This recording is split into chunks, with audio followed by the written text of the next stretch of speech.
சட்டம் ஒழுங்கை நிலைநாட்ட வேண்டிய காவல் நிலையத்திலேயே குற்றங்கள் குறைய வேண்டும் என கிடாவெட்டி மாந்திரீக பூஜை நடத்தப்பட்ட வினோத சம்பவம் சேலம் மாவட்டத்தில் பெரும் பரபரப்பை ஏற்படுத்தியுள்ளது.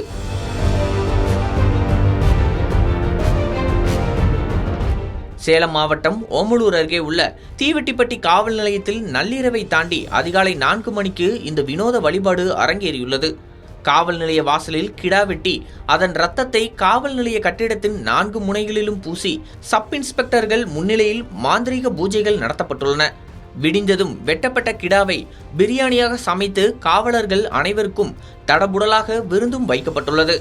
மாந்திரீக புகார்களை விசாரிக்க வேண்டிய காவல்துறையினரே இந்த செயலில் ஈடுபட்டிருப்பது அதிர்ச்சியை ஏற்படுத்தியுள்ள நிலையில் காவல் நிலைய சிசிடிவி காட்சிகளை பறிமுதல் செய்துள்ள சிறப்பு போலீஸ் குழுவினர் இதுகுறித்து சப் இன்ஸ்பெக்டர்கள் உட்பட 4 போலீசாரிடம் தீவிர விசாரணை நடத்தி வருகின்றனர்.